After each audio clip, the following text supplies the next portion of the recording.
Hello dear students. See, in our previous session we discussed about the one of the new chapter, that is microbes in human welfare. Okay, one of the new chapter, that is microbes in human welfare. Okay, see, in this chapter, the introductory aspect regarding this chapter we discussed in our previous session. Am I right? Okay, the introductory aspects means what are the concepts we going to discuss in this chapter ಅನ್ನೋದನ್ನು discussion ಮಾಡಿದ್ವಿ. ಹೌದಾ? ಅನಂತರದಲ್ಲಿ ಯಾವ ಎಷ್ಟು ಮಾರ್ಕ್ಸಿಗೆ weightage ಇದೆ, 6 ಮಾರ್ಕ್ಸಿಗೆ weightage ಇದೆ ಅನ್ನೋದನ್ನು ತಿಳ್ಕೊಂಡಿದ್ದೀವಿ. ಅನಂತರದಲ್ಲಿ the introduction to the microbes. Okay, ಆ ಮೈಕ್ರೋಬ್ಸ್ಗಳು ಅಂದರೆ ಯಾವ್ಯಾವು, ಅಂದರೆ ವೈರಸ್ ಅಂದರೆ ಏನು, ಓಕೆ, ವೈರಾಯ್ಡ್ಸ್ ಅಂದರೆ ಏನು, ಡೆಫಿನಿಷನ್ ಆಫ್ ಪ್ರಿಯಾನ್ಸ್ ಅಂದರೆ ಏನು, ಹೌದಾ, ಬ್ಯಾಕ್ಟೀರಿಯಾ ಮೈಕ್ರೋಬ್ನ ಡೆಫಿನೇಷನ್ ಏನು, ಈ ಥರದಲ್ಲಿ ಬೇಸಿಕ್ ಕಾನ್ಸೆಪ್ಟ್ಸ್ ಅನ್ನು we discuss in our previous session as introductory aspect. Okay, introductory ಆಸ್ಪೆಕ್ಟ್ಸಲ್ಲಿ ಇವೆಲ್ಲ ಬೇಸಿಕ್ ಕಾನ್ಸೆಪ್ಟ್ಸ್ಗಳನ್ನು ನಾವು ತಿಳ್ಕೊಳ್ತಾ ಇದ್ವಿ. ಹೌದಾ? ಅದರಲ್ಲಿ ಹೇಳ್ಬಿಡಿ, ಜಸ್ಟ್ ನಾನು ರಿವೈಸ್ ಮಾಡ್ತೀನಿ ನೋಡಿ. ಜಸ್ಟ್ ರಿವೈಸ್ ಮಾಡೋದಾದರೆ ವೈರಸ್ನ ಡೆಫಿನೇಷನ್ನು. ವೈರಸ್ ಅಂದ್ರೇನು? ಯಾಕಂದರೆ ಮೈಕ್ರೋಬ್ಸ್ ಅಂತ ಹೇಳಿದರೆ ಮೈಕ್ರೋಬ್ಸ್ ಆರ್ ಕಾಸ್ಮೋಪಾಲಿಟನ್ ಹ್ಯಾಬಿಟೇಟ್ ಅಂತ ಹೇಳಿದ್ದೀವಿ. Okay, it is a present everywhere, it is occur everywhere, that's why microbes are cosmopolitan habitat. Microbes are cosmopolitan habitat anta heli. It is present in water, present in soil, present in air, it is present in plant organism, present in animal organism, present in human beings also. Okay, okay, example with example kuda helidi. Okay, ಹಾಗಾಗಿ the microbes are cosmopolitan habitat. in that the microbes are diverse in natures. ಮೈಕ್ರೋಬ್ಸ್ಗಳು ಸಹ ಭಾಳಷ್ಟು diversity ಇದೆ. ಯಾವ ಥರ diversity ಇದೆ ನೋಡ್ರಿ. Virus is one of the microbes ಅನ್ನೋ ಆದರೆ ವೈರಸ್ನ ಥರ another smaller than the virus viroids is another micro organism. Okay, ಅದೇ ಥರ ಇನ್ನೊಂದು ಪ್ರಿಯಾನ್ಸ್ ಅಂತೇಳಿ, it is another micro organisms. ಹೌದಾ? ಆಮೇಲೆ ಬ್ಯಾಕ್ಟೀರಿಯಾಸ್, ದೀಸ್ ಆರ್ ಆಲ್ ಇವೆಲ್ಲವನ್ನು ನಾವು ಏನಂತ ಕರಿಬೋದಾಗಿದೆ, ಎಲ್ಲವನ್ನು ಸೇರಿಸಿ ನಾವು ಮೈಕ್ರೋಬ್ಸ್ ಅಂತ ಹೇಳಿ ಕಲೆಕ್ಟಿವ್ ಆಗಿ ಕರಿತೀವಿ. ಹೌದಾ? ಮೈಕ್ರೋಬ್ಸ್ ಅಥವಾ ಮೈಕ್ರೋ ಆರ್ಗ್ಯಾನಿಸಮ್ ಅಂತೇಳಿ ನಾವು ಕಲೆಕ್ಟಿವ್ ಆಗಿ ಹೇಳ್ತಾ ಬರ್ತೀವಿ. ಹಾಗಾದರೆ ಡೆಫಿನಿಷನ್ ಆಫ್ ವೈರಸ್ ಏನಪ್ಪ?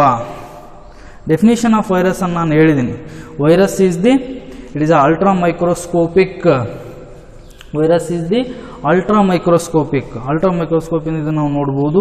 Ultra microscopic and it is a infectious nucleoprotein entity. Before to that virus is a non cellular ಅಥವಾ acellular. Virus is a ultra microscopic, non cellular ಅಥವಾ acellular. ಸೆಲ್ಲೇ ಅಲ್ಲದು, ಯಾಕಂದ್ರೆ cell ಆರ್ಗನಲ್ಸ್ಗಳು ಇರೋದಿಲ್ಲ ಅದರೊಳಗಡೆ. Okay, mitochondria, Golgi complex, ribosome, ಎಂಡೋಪ್ಲಾಸ್ಮ್, reticulum, ಈ ಥರದ ಯಾವುದೇ ಸೆಲ್ ಆರ್ಗನಲ್ಸ್ಗಳನ್ನು ನಾವು ನೋಡಲಿಕ್ಕೆ ಸಿಗೋದಿಲ್ಲ. ಹಾಗಾಗಿ virus is a ultra microscopic, okay, and non cellular ಅಥವಾ acellular, and it is a intracellular parasite. it cause infection to the inside the host organism. ಒಳಗಡೆ ಇದು ಡಿಸೀಸಸ್ ಅನ್ನು ಕಾಸ್ ಮಾಡುತ್ತೆ, ಇನ್ಫೆಕ್ಷನ್ ಅನ್ನು ಕಾಸ್ ಮಾಡುತ್ತೆ. ಹಾಗಾಗಿ it is a intracellular, not a intercellular. It is a intracellular and infectious nucleoprotein ಅನ್ನು ಹೊಂದಿರುವಂತಹ entity ಅಥವಾ microorganism. Infectious nucleoprotein entity ಅಥವಾ ಮೈಕ್ರೋ ಆರ್ಗ್ಯಾನಿಸಮ್ಸ್ಗೆ ಅಂತ ಕರೀತಾರೆ, ವೈರಸ್ ಅಂತ ಕರೀತಾರೆ. ಅಂದರೆ it inside contain nucleic acid plus protein. ಏನನ್ನು ಹೊಂದಿರುತ್ತೆ? ಇದು ನ್ಯೂಕ್ಲಿಕ್ ಆ್ಯಸಿಡನ್ನು ಹೊಂದಿರುತ್ತೆ, ಜೊತೆಗೆ ಪ್ರೋಟೀನನ್ನು ಸಹ ಅದು ಹೊಂದಿರಬೇಕು. ಪ್ರೋಟೀನ್ ಆಫ್ ದಿ ವೈರಸ್ಗೆ ಅಂತ ಕರೀತಾರೆ capsid. The protein coat of the ವೈರಸ್ಗೆ ಅಂತ ಕರೀತಾರೆ ಕ್ಯಾಪ್ಸಿಡ್. ಮೀನ್ಸ್ ನ್ಯೂಕ್ಲಿಕ್ ಆ್ಯಸಿಡನ್ನು ಹೊಂದಿರಬೇಕು, ಜೊತೆಗೆ ಪ್ರೋಟೀನ್ ಕೋಟ್ ಅನ್ನು ಸಹ ಹೊಂದಿರಬೇಕು. ಅಂಥದಕ್ಕೆ ಅಂತ ಕರೀತಾರೆ ನ್ಯೂಕ್ಲಿಯೋಪ್ರೋಟೀನ್. ಇವೆರಡನ್ನೂ ಹೊಂದಿರುವಂತಹ ನ್ಯೂಕ್ಲಿಯೋಪ್ರೋಟೀನ್ ಎಂಟಿಟಿ ಮೈಕ್ರೋ ಆರ್ಗ್ಯಾನಿಸಮ್ ಯಾವುದಾಗಿದೆ? ವೈರಸ್ ಆಗಿದೆ. Definition of virus. ಇನ್ನು ವೈರಾಯ್ಡ್ಸ್ಗೆ ಅಂದರೆ viroids are smaller than the virus. ವೈರಸ್ಗಿನ ಸ್ಮಾಲರ್ ಇರುತ್ತೆ. ಜೊತೆಗೆ ಇಯರ್ ವೈರೈಟ್ಸ್ ಆರ್ ಹೇಳಿದ್ದೀನಿ, here in among nucleic acid and protein viroids is the smaller than the virus. ಅರ್ಥಾಗ್ತದೆ, viroids is the smaller than the viral particle and here it having nucleic acid but it lack of protein coat. Protein coat ಇರೋದಿಲ್ಲ. Nucleic ಆ್ಯಸಿಡನ್ನು ಹೊಂದಿರುವಂತಹ, nucleic ಆ್ಯಸಿಡನ್ನು ಹೊಂದಿರುವ ಪ್ರೋಟೀನನ್ನು ಹೊಂದಿಲ್ಲದೆ ಇರುವಂತಹ viral particle, smaller than the virus particle is called as viroids ಅಂತ ಹೇಳಿ ನಾವು ಡಿಸ್ಕಷನ್ ಮಾಡಿದ್ವಿ. ಅರ್ಥ ಆಗ್ತಿದೆಯಾ? ಹಂಗಾರೆ ಇಲ್ಲಿ ಏನಿರುತ್ತೆ, ನ್ಯೂಕ್ಲಿಕ್ ಆ್ಯಸಿಡ್ ಇರುತ್ತೆ, ಪ್ರೋಟೀನ್ ಇರಲ್ಲ. ಅದೇ ಥರ ಪ್ರಿಯಾನ್ಸ್ ಅಂದರೆ ಏನಂತ ಕೂಡ ನೋಡಿದ್ವಿ. ಪ್ರಿಯಾನ್ಸ್ ಇದರ opposite. Nucleic acid absent, protein is present, means it is a infectious viral particle, it is a lack of protein coat and having nucleic acid. It is infectious viral particle having protein coat and lack of nucleic acid. Lack of nucleic acid is called prions ಅಂತ ಹೇಳಿದ್ವಿ. Clear? ಆಮೇಲೆ bacteria definitions ನೋಡಿದ್ವಿ. Bacterias are larger than the virus. ವೈರಸ್ಗಿನ ಇವು ಸೈಜಲ್ಲಿ ಬ್ಯಾಕ್ಟೀರಿಯಾಸ್ಗಳು large ಆಗಿರ್ತವೆ. ಹಾಗಾಗಿ bacterias are larger than the virus and here the bacteria are it is a unicellular. Bacterias are unicellular and it is a infectious organisms. Okay, it is a unicellular and it is also cause a infections. ಹೌದಾ? ಹಾಗಾಗಿ it is a unicellular infectious organism ಯಾವುದಾಗಿರುತ್ತೆ? Bacteria ಆಗಿರುತ್ತೆ. And it is A prokaryotic organisms ಅಂದರೆ incipient nucleus ಅನ್ನು ಹೊಂದಿರುವಂತಹ unicellular prokaryotic infectious micro organisms ಅನ್ನತ್ತೆ called as bacteria ಅಂತ ಹೇಳ್ತೀವಿ. ಈ ಬ್ಯಾಕ್ಟೀರಿಯಾದಲ್ಲಿ 2 ನೋಟನ್ನು ಬರೆಸಿದ್ದೆ. ಎಂಥವು ಬ್ಯಾಕ್ಟೀರಿಯಾಸು? ಒಂದು ಸೈಕ್ರೋಫಿಲಿಕ್ ಬ್ಯಾಕ್ಟೀರಿಯಾ, ಇನ್ನೊಂದು ಥರ್ಮೋಫಿಲಿಕ್ ಬ್ಯಾಕ್ಟೀರಿಯಾ ಅಂತೇಳಿ. ಸೈಕ್ರೋಫಿಲಿಕ್ ಅಂದ್ರೆ ಏನು? If bacteria sustain freezing point, ಹೌದಾ? ಈ ಕೊರೆಯುವಂತಹ ಚಳಿಯಲ್ಲೂ ಸಹ ಕೆಲವೊಂದು ಬ್ಯಾಕ್ಟೀರಿಯಾಗಳು ಟಾಲರೇಟ್ ಮಾಡ್ಕೊಳ್ತವೆ ಆ ಚಳಿಯನ್ನು, ಅಂತಹ ಅಲ್ಲೇ ಬದುಕ್ತವೆ. ಹೌದಾ? if those bacteria is sustain or tolerate the freezing point, okay, ಅಲ್ಲಿ -ಡಿಗ್ರಿ ಸೆಲ್ಸಿಯಸ್ ಟೆಂಪ್ರೇಚರಲ್ಲೂ ಸಹ ಆ ಬ್ಯಾಕ್ಟೀರಿಯಾಸ್ಗಳು, ಅದರಲ್ಲೂ -20 ಡಿಗ್ರಿ ಸೆಲ್ಸಿಯಸ್ ಟೆಂಪ್ರೇಚರ್ ಇರುವಂತಹ ಮೈನಸ್ಸಿಗೆ ಹೋಗಿರುತ್ತೆ. ಹೌದಾ? ಅಂತಹ ಕೊರೆಯುವ ಚಳಿಯಲ್ಲೂ ಸಹ ಕೆಲವೊಂದು ಬ್ಯಾಕ್ಟೀರಿಯಾಸ್ಗಳು ಇರ್ತವೆ. ಅವನ್ನು ಎಂತ ಕರೀತಾರೆ? ಸೈಕ್ರೋಫಿಲಿಕ್ ಬ್ಯಾಕ್ಟೀರಿಯಾ ಅಂತ ಕರೀತಾರೆ ಅನ್ನೋದನ್ನು ತಿಳ್ಕೊಂಡಿದ್ವಿ. ಅದೇ ತರಹ if bacteria are sustain the tolerate the extreme temperature na tolerate saha ಕೆಲವೊಂದು ಬ್ಯಾಕ್ಟೀರಿಯಾಸ್ಗಳು ಮಾಡ್ತವೆ. those if bacteria sustain the extreme temperature, that is -110 degree Celsius temperature ಅನ್ನು ಸಹ ಅವು ಟಾಲರೇಟ್ ಮಾಡ್ಕೊಳ್ತವೆ. ಹೌದಾ? ಜೊತೆಗೆ ಅಂತಹ ಟೆಂಪ್ರೇಚರಲ್ಲಿ ಅವು ವಾಸ ಮಾಡ್ತವೆ. ಹೌದಾ? Those bacterias are called thermophilic bacteria. Example Thermus aquaticus Taq bacteria is example for thermophilic bacteria ಅಂತ ಹೇಳಿದ್ರು. Okay, these are all basic concepts we discuss in our previous session. Okay, ಅರ್ಥ ಆಗಿದೆ ಅಂದ್ಕೊಳ್ತೀನಿ. Let's move on the next concept the uses of microbes in household products. ಈ household ಪ್ರಾಡಕ್ಟ್ಸ್ನಲ್ಲಿ ಯಾವ ರೀತಿಯಾಗಿ ಮೈಕ್ರೋಬ್ಸ್ಗಳನ್ನು ಯೂಸ್ ಮಾಡಲಾಗುತ್ತೆ? Microbes in household products. Headline: microbes in household product. Okay,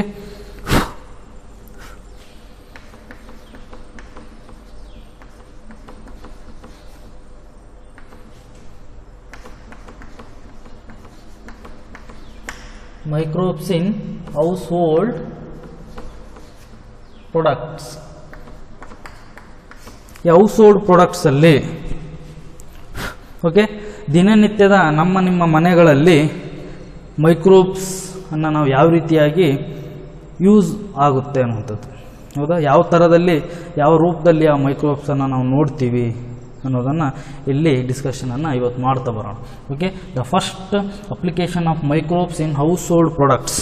ಹೌದಾ, ಈ ಹೌಸ್ ಹೋಲ್ಡ್ ಪ್ರಾಡಕ್ಟ್ಸಲ್ಲಿ ಈ ದಿನನಿತ್ಯದ ನಿಮ್ಮ ಮನೆಗಳಲ್ಲಿ ಮೈಕ್ರೋ ಆರ್ಗ್ಯಾನಿಸಮನ್ನು ನಾವು ಯಾವ ರೀತಿಯಾಗಿ in our day to day life we can use the microorganisms. Sir, ನಾವು ಮೈಕ್ರೋ ಆರ್ಗ್ಯಾನಿಸಮನ್ನು ದಿನ ನಮ್ಮ ಮನೆಗಳಲ್ಲಿ ಬಳಸ್ತೀವ? ಎಸ್, 100%. ವಿತ್ ಎಕ್ಸ್ಪ್ಲನೇಷನ್ ನಾನು ಕೊಡ್ತೀನಿ ನೋಡಿ. Take down headline: application of microbes in household product ಅಥವಾ uses of microbes in household product. Here the main household product, the sum of the bacteria, the most extensively used bacteria organism in household product. ಈ ನಿಮ್ಮ ಮನೆಗಳಲ್ಲಿ ಹೌಸ್ಹೋಲ್ಡ್ products ತಯಾರಿಕೆಯಲ್ಲಿ extensively used bacteria ಯಾವುದಪ್ಪ ಅಂತ ಹೇಳಿದರೆ lab ಅಂತೇಳಿ. Lab ಅಂತ ಕೇಳಿದಿರಿ? ಓಕೆ, ಲ್ಯಾಬ್ ಅಂದರೆ ಬಯಾಲಜಿ ಲ್ಯಾಬ್ ಅಂತ ಆದಲ್ಲ, ಇಲ್ಲಿ ಲ್ಯಾಕ್ಟಿಕ್ ಆ್ಯಸಿಡ್ ಬ್ಯಾಕ್ಟೀರಿಯಾ ಅಂತ ಹೇಳಿ ಲ್ಯಾಬ್ ಅಂತ ಹೇಳಿದರೆ ಇಲ್ಲಿ lactic acid bacteria, most extensively used bacteria in household product. household product ಅಲ್ಲಿ ಮ್ಯಾಕ್ಸಿಮಮ್ ಆಗಿ ಯೂಸ್ ಮಾಡುವಂತಹ ಬ್ಯಾಕ್ಟೀರಿಯಾ ಬಂದ್ಬಿಟ್ಟು ಲ್ಯಾಬ್ ಬ್ಯಾಕ್ಟೀರಿಯಾ ಅಂತೇಳಿ. ಯಾವುದು? Lactic acid bacteria is most extensively used product in house, most extensively used microorganism or microbes or bacteria in household product. Okay, first one is that is lab lactic acid bacteria. ಹಂಗಾರೆ ಇದು ಎಲ್ಲಿರುತ್ತೆ? Lab bacteria ಎಲ್ಲಿರುತ್ತೆ? it is present in, they can grow in milk. It is grown in milk. ಈ bacteria ಎಲ್ಲಿರುತ್ತೆ ಅಂತ ಹೇಳಿದರೆ, ಈ lactic acid bacteria, ಈ ಬ್ಯಾಕ್ಟೀರಿಯಾ ಎಲ್ಲಿರುತ್ತಪ್ಪ ಅಂತ ಹೇಳಿದರೆ ನಾವು ನೀವೆಲ್ಲ ಸೇವನೆ ಮಾಡುವಂತಹ ಮಿಲ್ಕಲ್ಲಿ ಈ ಬ್ಯಾಕ್ಟೀರಿಯಾ ಸಾಮಾನ್ಯವಾಗಿ ಗ್ರೋ ಆಗುತ್ತೆ. Lactic acid bacteria is grown in milk only, remember. Okay, ಮಿಲ್ಕಲ್ಲಿ ಹಾಲಲ್ಲಿ ಈ ಲ್ಯಾಕ್ಟಿಕ್ ಆ್ಯಸಿಡ್ ಬ್ಯಾಕ್ಟೀರಿಯಾ ಇರುತ್ತೆ. ಏನಿರುತ್ತೆ? ಲ್ಯಾಕ್ಟಿಕ್ ಆ್ಯಸಿಡ್ ಬ್ಯಾಕ್ಟೀರಿಯಾ ಇರುತ್ತೆ. ಹಾಗಾಗಿ ಇಟ್ ಈಸ್ ಹಾಲಲ್ಲಿ ಇದು ಸಾಮಾನ್ಯವಾಗಿ ಗ್ರೋ ಆಗೋದ್ರಿಂದ lactic acid bacteria it is grown in milk. That's why it convert the, ಇದೇನನ್ನು ಕನ್ವರ್ಟ್ ಮಾಡುತ್ತೆ. ಹಾಗಾಗಿ that's why it convert the milk into the curd. That's why it converts the milk into the, ಮಿಲ್ಕನ್ನು ಏನಾಗಿ convert ಮಾಡುತ್ತೆ? It convert the milk into the curd. ಹಾಲನ್ನು ಮೊಸರಾಗಿ convert ಮಾಡುವಂತಹ bacteria ಯಾವುದು ಅಂತ ಏನಾದರೂ ಕೇಳಿದರೆ ಯಾವುದನ್ನು ಹೇಳ್ತೀರಿ? Lactic acid bacteria. Okay, it convert milk into the curd. Okay, ಮಿಲ್ಕನ್ನು ಕರ್ಡಾಗಿ ಏನು ಮಾಡುತ್ತೆ? ಹಾಲನ್ನು ಮೊಸರನ್ನಾಗಿ ಕನ್ವರ್ಟ್ ಮಾಡುತ್ತೆ. ಯಾವುದು? ಈ lactic acid bacteria. Lactic acid bacteria it convert the milk into the curd. ಹಾಲನ್ನು ಮೊಸರಾಗಿ ಕನ್ವರ್ಟ್ ಮಾಡುವಂಥದ್ದು. ಯಾವಾಗ ಹಾಲನ್ನು ಮೊಸರಾಗಿ ಕನ್ವರ್ಟ್ ಮಾಡುತ್ತೆ? When the small portion of, okay, when small quantity of milk is inoculated, then it convert the milk into the curd. ಯಾವಾಗ ಹಾಲಿಗೆ ನೀವೇನಾದರೂ ಸ್ಮಾಲ್ ಕ್ವಾಂಟಿಟಿ ಆಫ್ ಮೊಸರನ್ನು, ಅದಕ್ಕೆ ಎಪ್ಪು ಮುಟ್ಸೋದು ಅಂತಾರೆ ಗ್ರಾಮೀಣ ಭಾಗದಲ್ಲಿ, ಹೌದಾ? ನೀವು ಹಾಲನ್ನು ನೀವು ಬೆಳಗ್ಗೆಗೆ ಮೊಸರು ಮಾಡಬೇಕು ಅಂತ ಹೇಳಿದ್ರೆ ಏನು ಮಾಡ್ತೀವಿ? ನೈಟ್ ಟೈಮಲ್ಲಿ ಅದಕ್ಕೆ ಸ್ವಲ್ಪ ಮೊಸರನ್ನು ತೊಗೊಂಬಂದು ಸ್ವಲ್ಪ ನೀವೇನು ಮಾಡ್ತೀರಿ? ಮಿಲ್ಕಿಗೆ ಇನಾಕುಲೇಟ್ ಮಾಡ್ತೀರಿ, ಎಪ್ಪು ಮುಟ್ಟಿಸ್ತೀರಿ, ಹೌದಾ? ಆಟೋಮೆಟಿಕ್ಕಾಗಿ ಏನಾಗುತ್ತಪ್ಪ ಅಂತ ಹೇಳಿದ್ರೆ ನೀವು ಲ್ಯಾಕ್ಟಿಕ್ ಆ್ಯಸಿಡ್ ಬ್ಯಾಕ್ಟೀರಿಯಾವನ್ನು ಹಾಕ್ದಂಗೆ ಮಿಲ್ಕಿಗೆ ಅದೇನು ಮಾಡುತ್ತೆ? ಅದು ಮಿಲ್ಕಲ್ಲಿ ಇರೋದ್ರಿಂದ it convert the milk into the curd. ನೀವು ಬೆಳಗ್ಗೆ ಎದ್ದು ನೋಡೋದಕ್ಕೆ ಹಾಲು ಏನಾಗಿರುತ್ತೆ? ಮೊಸರಾಗಿ ಕನ್ವರ್ಟ್ ಆಗಿರುತ್ತೆ. ಅದನ್ನು ನಾವು ನಮ್ಮ ಊಟದಲ್ಲಿ ನಾವು ಸೇವನೆಯನ್ನು ಮಾಡ್ತಾ ಇರ್ತೀವಿ. ಓಕೆ, ಡೇ ಟು ಡೇ ಲೈಫಲ್ಲಿ, ಹೌದಾ? ಹಾಗಾಗಿ it is highly nutritive content also. Okay, it highly nutritive content ಇರುತ್ತೆ. Okay, it is a highly nutritional value. ಈ ಮಿಲ್ಕ್ ಇದೆಯಲ್ಲ, ಇಟ್ ಈಸ್ ಹೈಲಿ ನ್ಯೂಟ್ರಿಷನಲ್ ವ್ಯಾಲ್ಯೂವನ್ನು ಹೊಂದಿದೆ, ಭಾಳಷ್ಟು ನ್ಯೂಟ್ರಿಷನಲ್ ವ್ಯಾಲ್ಯೂವನ್ನು ಹೊಂದಿದೆ. And it is a rich in vitamin B12. okay, and it also rich in, and this milk is rich in vitamin B12. ವಿಟಮಿನ್ B12 ನಿಂದ ಭಾಳಷ್ಟು ರಿಚ್ ಇರುತ್ತೆ. It is rich in vitamin B12. That's why it is highly nutritional value ಅಂತ ಹೇಳ್ತೀವಿ. ಗೊತ್ತಾಯ್ತಲ್ಲ ಏನು lactic acid bacteria ಬಗ್ಗೆ ಗೊತ್ತಾಯ್ತಲ್ಲ ಏನು. ಇಟ್ ಈಸ್ ಗ್ರೋ, ಇದು ಎಲ್ಲಿ ಗ್ರೋ ಆಗುತ್ತೆ, ಮಿಲ್ಕಲ್ಲಿ ಇದು ಗ್ರೋ ಆಗುತ್ತೆ. That's why it convert the milk in to the curd. When small quantity of is curd, small quantity of curd we consider as inoculum. When small quantity of curd when we added into the milk, that time that lactic acid bacteria convert the milk into the curd. Small quantity of ನಾವು ಕರ್ಡನ್ನು ನಾವು ಇನಾಕುಲಮ್ ಮಾಡಿದರೆ, ಇನಾಕುಲಮ್ ಅಂತ ಕರೀತಾರೆ ಅದಕ್ಕೆ. ಇನಾಕುಲಮ್ ಅಥವಾ starter ಅಂತ ಕೂಡ ಕರೀತಾರೆ ಅದಕ್ಕೆ. ಸ್ಟಾರ್ಟ್ ಮಾಡೋದು ಇದೇ ಸ್ಟಾರ್ಟ್ ಮಾಡುತ್ತೆ. ಏನು ಸ್ಟಾರ್ಟ್ ಮಾಡುತ್ತೆ, ಮಿಲ್ಕನ್ನು ಕರ್ಡಾಗಿ ಕನ್ವರ್ಟ್ ಮಾಡಲಿಕ್ಕೆ ಸ್ಟಾರ್ಟ್ ಮಾಡುತ್ತೆ. ಇನಾಕುಲಮ್ ಅಂತ ಹೇಳಿದರೆ ಇಲ್ಲಿ ಯಾವುದು, ದ ಆ್ಯಡಿಂಗ್ ಸಬ್ಸ್ಟೆನ್ಸ್. ಇಲ್ಲಿ ಆ್ಯಡಿಂಗ್ ಸಬ್ಸ್ಟೆನ್ಸ್ ಯಾವುದು, ಕರ್ಡನ್ನು ನೀವೇನು ಮಾಡ್ತೀರಿ, ಸ್ವಲ್ಪ ಮಿಲ್ಕಿಗೆ ಸ್ವಲ್ಪ ನೀವು ಹಾಕಿಬಿಟ್ರೆ ಸಾಕು, ಭಾಳ ಬೇಡ, just small quantity, small pinch of curd when is inoculated in to the milk, that time what will be happen, automatically milk is converted in to ಕರ್ಡಾಗಿ ಕನ್ವರ್ಟ್ ಆಗೇ ಬಿಡುತ್ತೆ. ಎಷ್ಟೇ ಫ್ರೆಶ್ ಮಿಲ್ಕ್ ಆಗಿದ್ದರೂ ಸಹ ನೀವು ಸ್ವಲ್ಪ ಮೊಸರನ್ನು ನೀವು ಇನಾಕುಲಮ್ ಅಥವಾ ಮುಟ್ಟಿಸಿದರೆ ಆಟೋಮೆಟಿಕ್ಕಾಗಿ ಮಿಲ್ಕ್ ಈಸ್ ಕನ್ವರ್ಟೆಡ್ ಇಂಟು ಕರ್ಡಾಗಿ ಕನ್ವರ್ಟ್ ಆಗುತ್ತೆ. ಇನ್ನೊಂದು ವಿಷಯ ಏನಪ್ಪ ಅಂತ ಹೇಳಿದ್ರೆ, the milk and it's milk products. Okay, ಇದನ್ನು ಡೈರಿ ಪ್ರಾಡಕ್ಟ್ಸ್ ಅಂತ ಕೂಡ ನಾವು ಕರಿತೀವಿ. ಓಕೆ, ಈ ಡೈರಿ ಪ್ರಾಡಕ್ಟ್ಸ್, ಈ milk, curd, okay, these milk products are highly nutritional value ಇರುತ್ತೆ. It is highly rich in nutrition. It is highly nutritional value and it also rich in vitamin B12. ವಿಟಮಿನ್ B12 ನಿಂದ ಭಾಳಷ್ಟು ಇದು rich ಇರುತ್ತೆ ಅನ್ನೋದನ್ನು ಇಲ್ಲಿ ಗಮನಿಸಬೇಕು. ಓಕೆ, ಅರ್ಥ ಆಗ್ತಿದೆಯಾ. This lactic acid bacteria improve the nutritional value of the ಮಿಲ್ಕ್ನ ನ್ಯೂಟ್ರಿಷನಲ್ ವ್ಯಾಲ್ಯೂವನ್ನು ಸಹ ಹೆಚ್ಚು ಮಾಡುತ್ತೆ. ಜೊತೆಗೆ ಅದರ ಜೊತೆಗೆ this lactic acid bacteria it improve the nutritional value of the milk and it is also rich in vitamin B12. ಈ lactic acid bacteria ಏನಾದರೂ ಮಿಲ್ಕಿ ಸೇರಿದಂತ ಹೇಳಿದರೆ ಆ ಮಿಲ್ಕು ಯಾವ ವಿಟಮಿನ್ನಿಂದ ತುಂಬಿರುತ್ತೆ, ರಿಚ್ ಇರುತ್ತೆ ಅಂತ ಹೇಳಿದರೆ ವಿಟಮಿನ್ B12 ನಿಂದ ಅದು ರಿಚ್ ಇರುತ್ತೆ.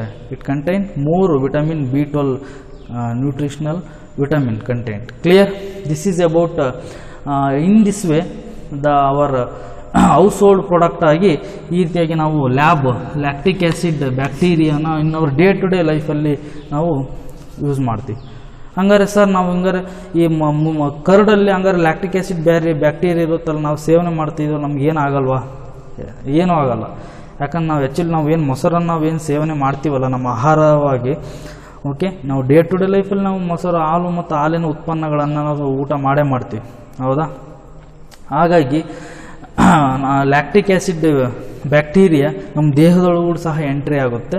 ಬಟ್ ಏನು ಮಾಡಪ್ಪ ಅಂತ ಹೇಳಿದರೆ ಇದು ಯಾವುದೇ ಇನ್ಫೆಕ್ಷನನ್ನು ಕಾಸ್ ಮಾಡಲ್ಲ. It is A good microbes. Okay, actually microbes ಅಂತ ಹೇಳಿದರೆ, ಈ ಬ್ಯಾಕ್ಟೀರಿಯಾಸ್ ಅಂತ ಹೇಳಿದರೆ ನಾವೆಲ್ಲ ಮೈಕ್ರೋಬ್ಸ್ ಅಂತ ಹೇಳಿದರೆ ಒಂದು ರೀತಿ ಹೆದರಿಕೆ ಭಾವನೆ ಇರುತ್ತೆ. ಬಟ್ ಈ ಚಾಪ್ಟರ್ನ ನೀವು ಓದಿದರೆ ಎಸ್ ಅದು ನಿಮ್ಗೆ ಹೋಗುತ್ತೆ. ಮೈಕ್ರೋಬ್ಸಿಂದ ಇಷ್ಟೊಂದೆಲ್ಲ ಯೂಸಸ್ ಇದೆಯಾ, ಓಕೆ, ಇಷ್ಟೆಲ್ಲ ಯೂಸ್ಫುಲ್ ಮೈಕ್ರೋಬ್ಸ್ಗಳು ಇದಾವ, ಈ ರೀತಿಯಾಗಿ ನಿಮಗೆ ಹೆಲ್ಪ್ ಮಾಡ್ತಾವೆ ಅನ್ನೋದು ನಿಮಗೆ ಒಂದು ಕ್ಲಾರಿಟಿ ಗೊತ್ತಾಗುತ್ತೆ. Of course the majority of the microbes it is infectious nature only, infection cause ಮಾಡೋ ನೇಚರಲ್ಲೇ ಇರುತ್ತೆ. ಬಟ್ ಅದರಲ್ಲೂ ಕೂಡ some of the virus are useful in nature. Those useful bacterias are, one best example is lactic acid bacteria, one of the useful bacteria. It converts the milk into the curd. Okay, and it is a highly nutritional value, and it make a it is a rich in nutritional value, and it is it contain vitamin B12. Also it contain vitamin B12. Okay, this is about lactic acid bacteria. ಜೊತೆಗೆ ಇನ್ನು house hold product ಆಗಿ ಇದು ಹಾಲಿನ ಬಗ್ಗೆ ಆಯಿತು. ಹಾಲು ಮತ್ತು ಮೊಸರಿನ ಬಗ್ಗೆ ಆಯಿತು. ಯಾವ ರೀತಿಯಾಗಿ ಹಾಲು ಮತ್ತು ಮೊಸರಿನಲ್ಲಿ ಕನ್ವರ್ಷನ್ನಲ್ಲಿ ಲ್ಯಾಕ್ಟಿಕ್ ಆ್ಯಸಿಡ್ ಬ್ಯಾಕ್ಟೀರಿಯಾ ಯೂಸ್ ಆಗುತ್ತೆ ಅನ್ನೋದು ತಿಳ್ಕೊಂಡ್ವಿ. ಅದೇ ಥರ ನೀವು ಯಾರಾದರೂ ನಿಮ್ಮ ಮನೆಯಲ್ಲಿ ನೀವು ಹೋಟ್ಲು ಬಿಸ್ನೆಸ್ ಮಾಡ್ತಾಯಿದ್ರೆ ಖಂಡಿತ ನಿಮಗೆ ಗೊತ್ತಿರುತ್ತೆ, ಹೌದಾ? The idli and dosa, okay, when the preparation of idli and dosa we use ಡಫನ್ನು ಯೂಸ್ ಮಾಡ್ತೀವಿ. ಡಫ್ ಅಂದ್ರೇನು? ಹಿಟ್ಟು, ಓಕೆ, ದೋಸೆ ಹಿಟ್ಟು ಅಥವಾ ಇಡ್ಲಿ ಹಿಟ್ಟು ಅಥವಾ ರವೆ, ಹೌದಾ? ಇಲ್ಲಿ ಈ ದೋಸೆ ಹಿಟ್ಟು ಅಥವಾ ಇಡ್ಲಿಗೆ ನಾವು ಬಳಸುವಂತಹ ಆ ಹಿಟ್ಟನ್ನು ನಾವೇಂತ ಕರಿತೀವಿ? ಡಫ್ ಅಂತ ಕರಿತೀವಿ. Deaf, DOUGH, deaf. ಗೊತ್ತಿರಲಿ, ಯಾಕೆ ನೀವು ಸಪೋಸ್ ನಾಳೆ ನೀವೇನಾದರೂ ದೋಸೆ ಮಾಡಬೇಕು ನಿಮ್ಮ ಮನೆಯಲ್ಲಿ ಅಂತ ಹೇಳಿದರೆ ನೈಟ್ ಏನು ಮಾಡ್ತೀರಿ? ನೀವು ಹಿಟ್ಟನ್ನು ಕಲಸಿ ಡಫನ್ನೆಲ್ಲ ಕ್ಲೀನಾಗಿ ಕಲಸಿ ಏನು ಮಾಡ್ತೀರಿ? ಮುಸ್ತೀರಿ. ಮಾರ್ನಿಂಗ್ ಎದ್ದ ತಕ್ಷಣ ಅದು ಹೆಂಗಿರುತ್ತೆ? It is A puffed of nature ಇರುತ್ತೆ. ಪಫ್ಡ್ ಆಫ್ ಅಂದರೆ ಒಂದು ರೀತಿ ಡಫ್ ಇದೆಯಲ್ಲ, ಈ ಹಿಟ್ಟು, ದೋಸೆ ಹಿಟ್ಟು ಅದು ಏನಾಗಿರುತ್ತೆ? ಉಬ್ಬಿರುತ್ತೆ. ಓಕೆ, ಡಫ್ ಅಂದರೆ ಏನು? ಹಿಟ್ಟು. ದೋಸೆ ಹಿಟ್ಟಾರ ಆಗಿರ್ಬೋದು, ಅದು ಇಡ್ಲಿ ಹಿಟ್ಟಾರ ಆಗಿರ್ಬೋದು. ಓಕೆ, ನೀವು ಇಡ್ಲಿಯಾರ ಮಾಡಿರಿ, ದೋಸೆಯಾರ ಮಾಡಿ, ನೆಕ್ಸ್ಟ್ ಡೇ ಆ ಡಫ್ ಏನಿರುತ್ತೆ, ನೆಕ್ಸ್ಟ್ ಡೇ ಏನಾಗುತ್ತೆ? ಪಫ್ಡ್ ಆಫ್ ಇರುತ್ತೆ. ಪಫ್ಡ್ ಆಫ್ ಅಂದ್ರೆ ಏನು? ಸ್ವಲನ್, ಉಬ್ಬಿದ ಹಾಗೆ ಇರುತ್ತೆ. And it having many holes. ಜೊತೆಗೆ ಆ ಹಿಟ್ಟನ್ನು, ಆ ಡಫನ್ನು ಅಬ್ಸರ್ವ್ ಮಾಡಿ, ಆ ಸಾಫ್ಟ್ ಟೆಕ್ಸ್ಚರ್ ಇರುತ್ತೆ ಆ ಡಫು, ಆ ಹಿಟ್ಟು ಏನಿರುತ್ತೆ ಸಾಫ್ಟ್ ಆಗಿರುತ್ತೆ. ಜೊತೆಗೆ ಇಟ್ ಹ್ಯಾವಿಂಗ್ ಮೆನಿ ಹೋಲ್ಸ್, ಭಾಳಷ್ಟು ಹೋಲ್ಸ್ ಸಹ ಇರೋದನ್ನು ಸಹ ನೀವು ಗಮನಿಸ್ತೀರಿ. ಯಾಕೆ? It is because those dough is A fermented by bacteria. Those fermented bacteria release the CO2. ಆ CO2 ಅಂದರೆ ಕಾರ್ಬನ್ ಡೈಆಕ್ಸೈಡ್ಸನ್ನು ಇದ್ರೊಳಗಡೆ ಫರ್ಮೆಂಟೆಡ್ ಬ್ಯಾಕ್ಟೀರಿಯಾಸ್ಗಳು ಇರ್ತವೆ. ಎಂಥ ಬ್ಯಾಕ್ಟೀರಿಯಾಸ್ ಇರ್ತವೆ? ಫರ್ಮೆಂಟೆಡ್ ಬ್ಯಾಕ್ಟೀರಿಯಾಸ್ ಇರ್ತವೆ. Those fermented bacterias create a holes in dough. ಈ ಡಫಲ್ಲಿ ಹಿಟ್ಟಿನ ಒಳಗಡೆ ಯಾಕೆ ಅಷ್ಟೊಂದು ಅವು ಉಬ್ಬಿರುತ್ತೆ, ಜೊತೆಗೆ ಅಷ್ಟೊಂದು ಹೋಲ್ಸ್ ಯಾಕಿರುತ್ತೆ ಅಂತ ಹೇಳಿದರೆ, ಆ ಪಫ್ಡ್ ಆಫ್ ಡಫಲ್ಲಿ ಯಾಕೆ ಅಷ್ಟೊಂದು ಹೋಲ್ಸ್ಗಳು ಇರ್ತಾವಪ್ಪ ಅಂತ ಹೇಳಿದರೆ, ಅದರ ಒಳಗಡೆ ಆ ಡಫ್ನ ಒಳಗಡೆ ಇರ್ತಕ್ಕಂಥ ಫರ್ಮೆಂಟೆಡ್ ಬ್ಯಾಕ್ಟೀರಿಯಾಸ್ದಿಂದಾಗಿ those fermented bacterias release the CO2. ಆ ಪಫ್ಡ್ ಆಫ್ ಡಫಿಂದ ಏನಾಗುತ್ತೆ? ಯಾಕೆ ಅಷ್ಟು? It having many holes. ಆ ಹೋಲ್ಸ್ ಯಾಕೆ ಆಗಿರುತ್ತೆ ಅಂತ ಹೇಳಿದ್ರೆ, ಆ ಹೋಲ್ಸಿಂದ ಏನು ರಿಲೀಸ್ ಆಗುತ್ತೆ? It release the CO2. Remember, it release the CO2. ಒಮ್ಮೆ ಕ್ವಶನ್ಸನ್ನು ರೈಸ್ ಮಾಡಿದ್ದಾನೆ. ಇನ್ ದಿ ಪಫ್ಡ್ ಆಫ್ ಡಫಲ್ಲಿ ಅಂದರೆ ಉಬ್ಬಿದ ಹಿಟ್ಟಿನಲ್ಲಿ, ಅದು ದೋಸೆ ಹಿಟ್ಟಾರ ಆಗಿರ್ಬೋದು, ಇಡ್ಲಿ ಹಿಟ್ಟಾರ ಆಗಿರ್ಬೋದು, ಯಾಕೆ it having many holes? Because of ಅಂತೇಳಿ ಆಪ್ಷನ್ಸನ್ನು ಕೊಡ್ತಾ ಬರ್ತದೆ, ಹೌದಾ? Because of the releasing of CO2 by fermented bacterias. Option A, the releasing of CO2 by fermented bacterias. Fermented ಬ್ಯಾಕ್ಟೀರಿಯಾಸಿಂದ CO2 ರಿಲೀಸ್ ಆಗೋದೇ ಇದಕ್ಕೆ ಕಾರಣ ಅನ್ನೋದು ಫಸ್ಟ್ ಆಪ್ಷನ್ಸ್. ಈ ಥರ ಆಪ್ಷನ್ಸ್ಗಳನ್ನು ಕೊಟ್ಟಾಗ ನೀವು ಕರೆಕ್ಟಾಗಿ ಯಾವುದನ್ನು ಚೂಸ್ ಮಾಡ್ತೀರಿ? The releasing of CO2 by fermented bacterias. Releasing of CO2 by fermented bacterias. ಈ ಫರ್ಮೆಂಟೆಡ್ ಬ್ಯಾಕ್ಟೀರಿಯಾಸಿಂದ ಏನಾಗ್ತಾ ಇರುತ್ತೆ? CO2 ರಿಲೀಸ್ ಆಗ್ತಾ ಇರುತ್ತೆ. ಈ CO2 ರಿಲೀಸ್ ಆಗೋದ್ರಿಂದಾನೇ ಆ ಡಫ್ ಯಾಕೆ ಯಾವ ರೀತಿ it provide A soft texture of the deaf. The releasing of CO2 ನಿಂದ ಏನಾಗುತ್ತಪ್ಪ ಅಂತ ಹೇಳಿದರೆ, ಆ ಎಂಟೈರ್ ಆ ಡಫ್ ಏನಿರುತ್ತೆ, ಹಿಟ್ಟು ಇರುತ್ತಲ್ಲ, ಆ ದೋಸೆ ಹಿಟ್ಟು ಎಷ್ಟು ಸಾಫ್ಟ್ ನೇಚರಲ್ಲಿ ಇರುತ್ತೆ. The soft texture of dough is due to the releasing of CO2 by fermented bacterias. ಅದರೊಳಗಡೆ ಫರ್ಮೆಂಟೆಡ್ ಬ್ಯಾಕ್ಟೀರಿಯಾಸ್ ಇರ್ತವೆ. ಅವು CO2 ರಿಲೀಸ್ ಮಾಡೋದರಿಂದ ನಾವು ತಯಾರು ಮಾಡುವಂತಹ ಇಡ್ಲಿ ಹಿಟ್ಟು ಮತ್ತು ದೋಸೆ ಹಿಟ್ಟಿನಲ್ಲಿ, ಡಫ್ನಲ್ಲಿ ಮೆನಿ ಹೋಲ್ಸ್ಗಳು ಇರುತ್ತವೆ ಅನ್ನೋದನ್ನು ನಾವಿಲ್ಲಿ ಗಮನಿಸಬೇಕು, ಹೌದಾ? ನೋಡ್ರಿ, ಅಲ್ಲಿ ಕೂಡ ಫರ್ಮೆಂಟೆಡ್ ಬ್ಯಾಕ್ಟೀರಿಯಾಸ್ ಇರೋದ್ರಿಂದ ಅಲ್ಲಿಯೂ ಸಹ ನಾವು ದೋಸೆ ಇಡ್ಲಿಯನ್ನು ತಿಂತೀವಿ ಅಂತ ಹೇಳಿದರೆ ಆಟೋಮೆಟಿಕ್ಕಾಗಿ ನಾವು ಬ್ಯಾಕ್ಟೀರಿಯಾಸನ್ನು ತಿನ್ನಂಗೆ ಇಂಡೈರೆಕ್ಟಾಗಿ. But those are useful bacterias. ನಾವೆಲ್ಲ ಎಡಿಬಲ್ ಯೂಸ್ಫುಲ್ ಬ್ಯಾಕ್ಟೀರಿಯಾಸ್. ಓಕೆ, ಇವರು ಲ್ಯಾಕ್ಟಿಕ್ ಆ್ಯಸಿಡ್ ಬ್ಯಾಕ್ಟೀರಿಯಾನು ಸಹ ನಾವು ಡೈಲಿ ಊಟ ಮಾಡ್ತೀವಿ, ಹೌದಾ? ಮಿಲ್ಕ್ ಸೇವನೆ ಮಾಡ್ತೀವಿ ಅಂತೇಳಿ ಅದರೊಳಗಡೆ ಕೂಡ ಲ್ಯಾಕ್ಟಿಕ್ ಆ್ಯಸಿಡ್ ಇರುತ್ತೆ. ಕರ್ಡನ್ನು ಊಟ ಮಾಡ್ತೀರಿ ಅಂದರೆ ಅದರೊಳಗಡೆ ಸಹ ಲ್ಯಾಕ್ಟಿಕ್ ಆ್ಯಸಿಡ್ ಬ್ಯಾಕ್ಟೀರಿಯಾ ಇರುತ್ತೆ. ಹೌದಾ? ಹಂಗಾಗಿ ನಾವು ಇಂಡೈರೆಕ್ಟಾಗಿ ಅವನ್ನ ನಾವು ಡೇ ಟು ಡೇ ಲೈಫಲ್ಲಿ ನಾವು ಬ್ಯಾಕ್ಟೀರಿಯಾಸನ್ನೇ ನಾವು ಇಂಡೈರೆಕ್ಟಾಗಿ ಸೇವನೆ ಮಾಡ್ದಂಗೆ. But both bacterias are useful edible bacterias, okay, harmful ಅಲ್ಲ. ಇದೊಂದು ಇನ್ಫಾರ್ಮೇಷನ್ಸ್ ನಿಮಗೆ ಗೊತ್ತಿರಬೇಕು. ಇನ್ನು ಅದೇ ಥರ ಇನ್ನು large holes in Swiss cheese. ಕೇವಲ ನೀವು ದೋಸೆ ಹಿಟ್ಟಿನಲ್ಲಿ ಕೇವಲ ಹೋಲ್ಸ್ ಇರೋದಲ್ಲ, ಇನ್ನೊಂದು ನೀವು ಗಮನಿಸಬೇಕು. ಅನದರ್ ಎಕ್ಸಾಂಪಲ್ ನಾನು ಕೊಡ್ತೀನಿ, ಓಕೆ. ದಟ್ ಈಸ್, ನೀವು ಎಲ್ಲಿ ಚೀಸ್ ಕೇಳಿದಿರಿ, one of the milk product, okay. ಮಿಲ್ಕಿಂದ ಕರ್ಡ್ ಬರುತ್ತೆ, ಕರ್ಡಿಂದ ಏನು ಬರುತ್ತೆ, ಈ ಮೊಸರನ್ನು ಕಡೆದು ಮಜ್ಜಿಗೆ ಮಾಡ್ತಾರೆ, ಮಜ್ಜಿಗೆಯಿಂದ ಏನು ತೆಗಿತಾರೆ, ಬೆಣ್ಣೆಯನ್ನು ತೆಗಿತಾರೆ, ಬಟರನ್ನು ತೆಗಿತಾರೆ, ಹೌದಾ? ಕೊನೆಗೆ another milk product is cheese. Cheese ಅಂದ್ರೆ ಏನು? ಚೀಸ್ ಅಂತ ಹೇಳಿದರೆ ಗಿಣ್ಣ ಅಂತ ಕೇಳಿದೆ, ಓಕೆ. ಸಾಮಾನ್ಯವಾಗಿ ನಿಮ್ಮ ಮನೆಗಳಲ್ಲಿ ಏನಾದರೂ ಆಕಳ ಕರ ಏನಾದರೂ ಇದಿದ್ರೆ ಸಾಮಾನ್ಯವಾಗಿ ನೀವು ಫಸ್ಟ್ 1 ವೀಕ್ ಆರಾಮಾಗಿ ಏನು ಮಾಡ್ತೀರಿ, ಮನೆಯಲ್ಲಿ ಸಂಪಾಗಿ ಗಿಣ್ಣ ಊಟ ಮಾಡ್ತೀರಿ ಮಾಡಿಕೊಂಡು, ಹೌದಾ? ಅಂದರೆ ಚೀಸ್ ಅಂದರೆ ಸ್ವಿಸ್ ಚೀಸ್ ಅಂತ ಕರೀತಾರೆ. ಅದಕ್ಕೆ ಏನಂತ ಕರೀತಾರೆ? Swiss cheese. ಸಾಮಾನ್ಯವಾಗಿ ನೀವು ಗಿಣ್ಣವನ್ನು ಸಾಮಾನ್ಯವಾಗಿ ನೀವು ಮನೆಯಲ್ಲಿ ಊಟ ಮಾಡೋಕ್ಕಿಂತ ಮುಂಚೆ ಅದನ್ನು ತಯಾರು ಮಾಡುವಾಗ ಸ್ವಲ್ಪ ನೀವು ಅದರ ನೇಚರನ್ನು ಗಮನಿಸಬೇಕು. ಆ ಸ್ವಿಸ್ ಚೀಸ್ನಲ್ಲಿಯೂ ಸಹ ನಂಬರ್ ಆಫ್ ಹೋಲ್ಸ್ ಇರ್ತವೆ.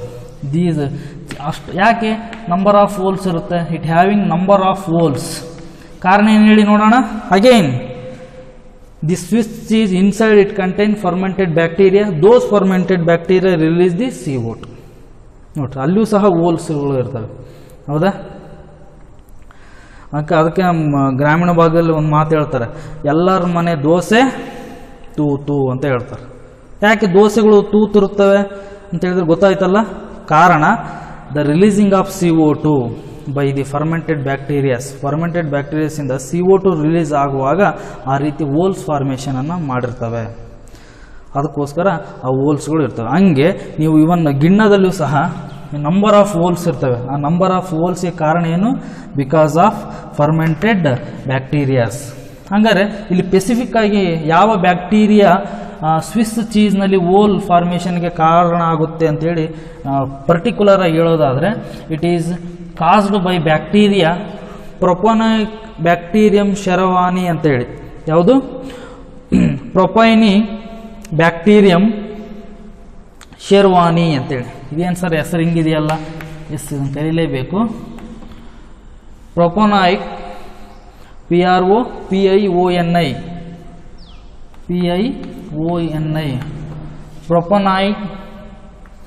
ಪ್ರೊಪೊನೈಕ್ ಶೆರ್ವಾನಿ ಬ್ಯಾಕ್ಟೀರಿಯಂ ಶೆರ್ವಾನಿ ಅಂತೇಳಿ. ಪ್ರೊಪೊನೈಕ್ ಬ್ಯಾಕ್ಟೀರಿಯಂ ಶೆರ್ವಾನಿ. ಇದೇನು ಸರ್ ಹೆಸರು ಹಿಂಗಿದೆಯಲ್ಲ?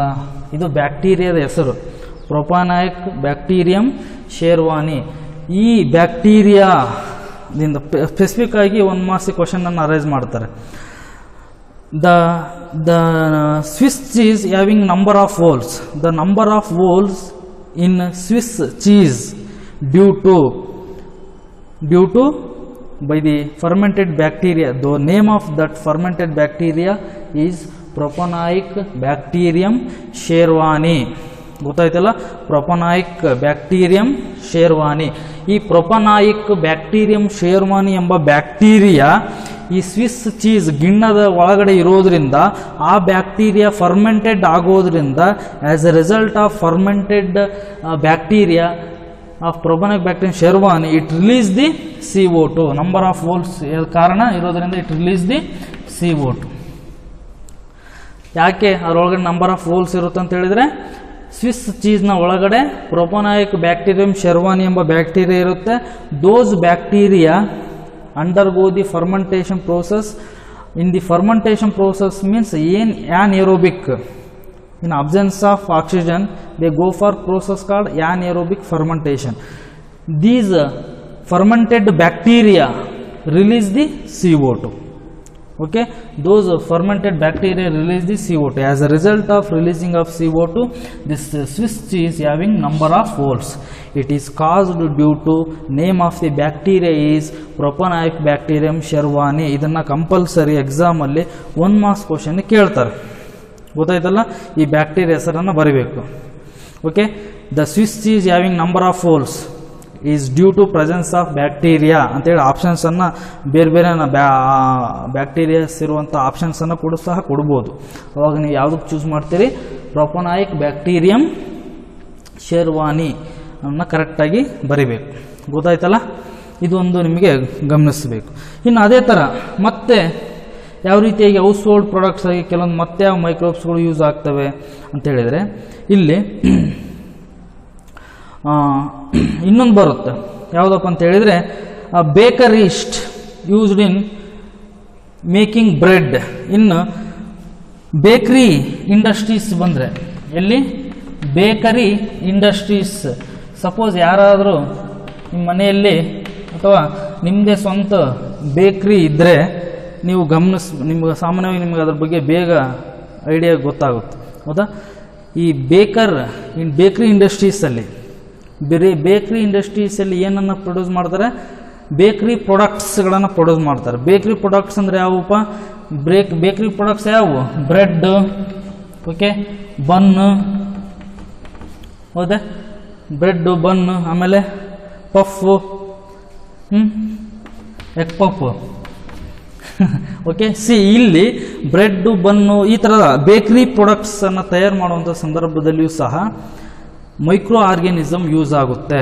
ಯಾವ ಮೈಕ್ರೋ ಆರ್ಗ್ಯಾನಿಸಮ್ ಅಥವಾ ಮೈಕ್ರೋಬ್ ಯೂಸ್ ಆಗುತ್ತೆ ಬೇಕ್ರಿ ಇಂಡಸ್ಟ್ರೀಸಲ್ಲಿ ಅಥವಾ ಬೇಕ್ರಿ ಪ್ರಾಡಕ್ಟ್ಸ್ ತಯಾರಿಕೆಯಲ್ಲಿ ಅಂತ ಹೇಳಿದರೆ, the most extensively used micro organism ಇನ್ ಬೇಕ್ರಿ ಇಂಡಸ್ಟ್ರೀಸ್ ಈಸ್ ಈಸ್ಟ್. ಏನು? ಈಸ್ಟ್. ಗ್ಯಾಸ್ ಹೆಸರು East. Most extensively used micro organism ಇನ್ ಬೇಕ್ರಿ ಇಂಡಸ್ಟ್ರಿ ಈಸ್ ಈಸ್ಟ್. ಈಸ್ಟನ್ನು ಬೇಕ್ರಿ ಇಂಡಸ್ಟ್ರೀಸಲ್ಲಿ ಯೂಸ್ ಮಾಡಲಾಗುತ್ತೆ. ಈ ಈಸ್ಟ್ ಇರೋದ್ರಿಂದ ನಿಮ್ಮ ಬ್ರೆಡ್ಡು, ಬನ್ನು ಯಾಕೆ ಅಷ್ಟೊಂದು ಸಾಫ್ಟ್ ಇರುತ್ತೆ? The soft texture of the bread and bun is due to presence of adding yeast. Yeast ಅನ್ನೋದೇನು? It is a mould fungus. Sir, ಹಂಗೆ ನಾವು ಬ್ರೆಡ್ ಬನ್ನು ತಿಂತೀವಲ್ಲ, ಇಂಡೈರೆಕ್ಟಾಗಿ ಫಂಗಸ್ ತಿಂದಂಗೆ. ಎಸ್, ಹೌದು. ಬಟ್ ಏನು, ದೋಸ್ ಆರ್ ಯೂಸ್ಫುಲ್ ಫಂಗೈ ಅದು. ಅರ್ಥ ಆಗ್ತಿದೆಯಾ? ಹಾಗಾಗಿ here yeast, the scientific name of yeast ಏನು? Saccharomyces cerevisiae. Saccharomyces cerevisiae. Saccharomyces cerevisiae ಅಂತ ಹೇಳ್ತೀವಿ. ಕ್ಲಿಯರ್? Saccharomyces cerevisiae. ಗೊತ್ತಾಯ್ತಾ? ನೋಡ್ರಿ, ಈಸ್ಟನ್ನು ಬೇಕ್ರಿ ಇಂಡಸ್ಟ್ರೀಸಲ್ಲಿ ಯೂಸ್ ಮಾಡಲಾಗುತ್ತೆ. ಗೊತ್ತಿರಲಿ ನಿಮಗೆ. ಇದೇ ಈಸ್ಟನ್ನು ನೆಕ್ಸ್ಟು ಬೆವರೇಜ್ ಇಂಡಸ್ಟ್ರೀಸ್, ನೆಕ್ಸ್ಟ್ ನಾನು ಹೇಳುವಾಗ uses of microbes in industrial ಪ್ರಾಡಕ್ಟ್ಸ್ನಲ್ಲಿ ಮತ್ತೆ ಫರ್ದರ್ ಈ ಈಸ್ಟನ್ನು ತಗೊಂಡೇ ಹೇಳ್ತೀನಿ. ಯಾಕಂದರೆ ಈ ಈಸ್ಟನ್ನು ಕೇವಲ ಬರೀ ಬೇಕ್ರಿ ಇಂಡಸ್ಟ್ರಿಗೆ ಅಷ್ಟೇ ಅಲ್ಲ, this yeast or saccharomyces cerevisiae or yeast is also used in what? Beverage industries. Beverage industry ಅಂದರೆ ಆಲ್ಕೋಹಾಲ್ ಇಂಡಸ್ಟ್ರೀಸ್. ಆಲ್ಕೋಹಾಲ್ ತಯಾರಿಕೆಯಲ್ಲೂ ಸಹ ಈ ಈಸ್ಟನ್ನು ಬಳಸ್ತಾರೆ. It is a mould fungus. Okay, it is a mould fungi ಅಂತ ಹೇಳ್ಬೋದು. ಹೌದಾ? ಇದನ್ನು ಆಲ್ಕೋಹಾಲ್ ಇಂಡಸ್ಟ್ರೀಸಲ್ಲೂ ಸಹ ಬಳಸ್ತಾರೆ. ನೆಕ್ಸ್ಟ್ ಅದು ನಾನು ಅಲ್ಲಿ ಮತ್ತೊಮ್ಮೆ ಇದನ್ನು ಹೇಳ್ತೀನಿ ನಾನು ಈಸ್ಟ್ ಬಗ್ಗೆ. ಓಕೆ, ಇವೆಲ್ಲವೂ ಸಹ application of microbes in household products. ಈ ರೀತಿಯಾಗಿ ಮೈಕ್ರೋಬ್ಸ್ಗಳು ಹೌಸ್ ಹೋಲ್ಡ್ ಪ್ರಾಡಕ್ಟ್ಸ್ ತಯಾರಿಕೆಯಲ್ಲಿ ಯೂಸ್ ಆಗ್ತವೆ ಅನ್ನುವಂಥದ್ದನ್ನು ಇಲ್ಲಿ ಗಮನಿಸ್ಬೋದು. ಕ್ಲಿಯರ್? ಇನ್ನೊಂದು ಪಾಯಿಂಟ್ ಇದೆ, ಇನ್ನೊಂದು ಚೀಸ್ ಇದೆ. ನಾರ್ಮಲ್ ನಾವೆಲ್ಲ ಊಟ ಮಾಡೋದು ಸ್ವಿಸ್ ಚೀಸ್. ಇನ್ನೊಂದಿರುತ್ತೆ ಕುರಿ. ಇವೆಲ್ಲ ನಾವೆಲ್ಲ ಊಟ ಮಾಡೋದು ಆಕಳು ಮತ್ತು ಎಮ್ಮೆಯ ಗಿಣ್ಣವನ್ನು ನಾವು ಊಟ ಮಾಡ್ತೀವಿ. ಹೌದಾ? ಕೆಲವರು ಕುರಿ ಹಾಲಿನ ಗಿಣ್ಣವನ್ನು ಕೂಡ ತಯಾರು ಮಾಡ್ತಾರೆ. ಆ ಕುರಿ ಹಾಲಿನಿಂದ ಚೀಸನ್ನು ತಯಾರು ಮಾಡ್ತಾರೆ, ಗಿಣ್ಣವನ್ನು ತಯಾರು ಮಾಡ್ತಾರೆ. ಅದಕ್ಕೆ ಏನಂತ ಕರೀತಾರಪ್ಪ ಅಂತ ಹೇಳಿದರೆ, ಸ್ಪೆಸಿಫಿಕ್ ಆಗಿ ಹೇಳೋದಾದರೆ ರಾಕ್ಫರ್ಟ್ ಚೀಸ್ ಅಂತ ಬರುತ್ತೆ. ರಾಕ್ಫರ್ಟ್ ಚೀಸ್ ಯಾವುದು? RAQUEFORT ರಾಕ್ಫೋರ್ಟ್ ಚೀಸ್ ಅಂತೇಳಿ. Rockfort cheese basically it is blue cheese ಅಂತ ಕೂಡ ಕರೀತಾರೆ ಇದನ್ನು. ಬ್ಲೂ ಚೀಸ್ ಸ್ವಲ್ಪ ನೀಲಿ ಕಲರ್ ಇರುತ್ತೆ. ಇದು ಗಿಣ್ಣ ಹೆಂಗಿರುತ್ತಪ್ಪ ಅಂತ ಹೇಳಿದರೆ ಇದು ನೀಲಿ ಗಿಣ್ಣ ಅಂತ ಹೇಳ್ತಾರೆ ಇದನ್ನು, ನೀಲಿ ಗಿಣ್ಣ. It is prepared by sheep ಮಿಲ್ಕಿಂದ ತಯಾರು ಮಾಡಲಾಗುತ್ತೆ. ಶೀಪ್ ಮಿಲ್ಕ್ ಅಂದರೆ ಕುರಿ ಹಾಲಿನ ಹಾಲಿನಿಂದ ಈ ರಾಕ್ಫೋರ್ಟ್ ಚೀಸ್ ಅನ್ನು ತಯಾರು ಮಾಡಲಾಗುತ್ತೆ. It is ripened by specific fungi which give specific flavour. Okay, ಇದು ಸ್ಪೆಸಿಫಿಕ್ ಫ್ಲೇವರನ್ನು ಹೊಂದಿರುತ್ತೆ. It having specific flavour. ಜೊತೆಗೆ ಈ ರಾಕ್ಫೋರ್ಟ್ ಚೀಸ್ ಎಂಬ ಇದು ಶೀಪ್ ಮಿಲ್ಕಿಂದ ತಯಾರು ಮಾಡ್ತಾರೆ. ಈ ರಾಕ್ಫೋರ್ಟ್ ಚೀಸ್ ನೀಲಿ ಗಿಣ್ಣವನ್ನು ರೈಪಂಡ್ ಆಗಲಿಕ್ಕೆ ಕೆಲವೊಂದು ಫಂಗೈಯನ್ನು ಸಹ ಯೂಸ್ ಮಾಡಲಾಗುತ್ತೆ. Okay, fungi by using of fungi the Roquefort cheese is ripened. By using fungi ಏನು ಮಾಡಲಾಗುತ್ತೆ, ಫಂಗೈಯನ್ನು ಯೂಸ್ ಮಾಡಿಬಿಟ್ಟು ಇಂತಹ ಚೀಸನ್ನುಗಳನ್ನು ಗಿಣ್ಣವನ್ನು ರೈಪಂಡ್ ಮಾಡ್ತಾರೆ. ಅರ್ಥ ಆಗ್ತಿದೆಯಾ? ಎಡಿಬಲ್ ಆಗೋ ಥರ ನೋಡ್ರಿ. ಈ ರೀತಿಯಾಗಿ ಸಹ ಫಂಗೈ ಈಸ್ ಆಲ್ಸೋ ಮೈಕ್ರೋಬ್ ಅಲ್ವಾ? ಈ ರೀತಿಯಾಗಿ ಮೈಕ್ರೋಬ್ಸ್ಗಳು ಹೌಸ್ ಹೋಲ್ಡ್ ಪ್ರಾಡಕ್ಟ್ಸ್ನಲ್ಲಿ ಈ ಹೌಸ್ ಹೋಲ್ಡ್ ಪ್ರಾಡಕ್ಟ್ಸ್ನಲ್ಲಿ ಯೂಸ್ ಆಗ್ತವೆ ಅನ್ನೋದನ್ನು ಗಮನಿಸಬೇಕು. ಗೊತ್ತಾಯ್ತಲ್ಲ? ಕ್ಲಿಯರ್ ಆಯ್ತಾ? ಏನು microbes in household products. First ಯಾವ್ಯಾವ ಇನ್ನೊಮ್ಮೆ ರಿವಿಷನ್ ಮಾಡಿಬಿಡ್ತೀವಿ ನೋಡಿ. ಇನ್ನು ಜಸ್ಟ್ ಈಗ ನೀವು ಬರ್ಕೊಂಡಿದ್ದೀರಲ್ಲ ಇದನ್ನೆಲ್ಲ ಜಸ್ಟ್ ನೀವು ಪಾಯಿಂಟ್ಸ್ ವೈಸ್ ಬರ್ಕೊಳ್ತಾ ಹೋಗ್ಬಿಟ್ರೆ ಅದೇ right A note on microbes in household products ಅಂತ ಕೇಳಿದರೆ ಸಿಂಪಲ್ ಆಗಿ ನೀವು ಬರ್ಕೊಳ್ತಾ ಹೋಗ್ಬೋದು ಈಸಿಯಾಗಿ. ಇದನ್ನು ಬಯಟ್ ಮಾಡೋ ಅವಶ್ಯಕತೆ ಏನಿಲ್ಲ. ಹೌದಾ? ಇಲ್ಲಿ first microbe most extensively used micro organism in household product is lactic acid bacteria. This lactic acid bacteria it is grown in a milk. Okay, and next point, it convert a milk in to the curd. ಯಾವಾಗ ಹಾಲನ್ನು ಮೊಸರಾಗಿ ಮಾಡುತ್ತೆ? When small amount of curd is inoculated in to the milk. Small amount of ಕರ್ಡನ್ನು inoculated in to the milk. It contain lactic acid bacteria. This lactic acid bacteria convert the milk in to the curd. And this lactic acid bacteria enhance the nutritional value of the ಮಿಲ್ಕ್ನ ಒಳಗಿರ್ತಕ್ಕಂಥ nutrition ಕಂಟೆಂಟನ್ನು ಹೆಚ್ಚು ಮಾಡುತ್ತೆ, enhance ಮಾಡುತ್ತೆ. ಜೊತೆಗೆ it rich in vitamin B12. It is rich in vitamin B12. This is first application of microbes. In ಅದೇ ಥರ some of the microbes are used in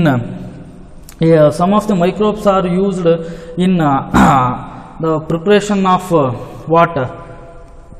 Duff. ಇಲ್ಲಿ ನೋಡ್ರಿ, here duff is basically it is our idli and dosa household products are basically it is in the form of duff. ಹೌದಾ? Idli and dosa is prepared from the dough. ಹಿಟ್ಟಿನಿಂದ ತಯಾರು ಮಾಡ್ತಾರೆ. Those dough is basically it the puffed of structure. Okay, or soft texture structure ಇರುತ್ತೆ. Because it having many holes. Those holes in duff due to presence of fermented bacteria inside the fermented bacteria present.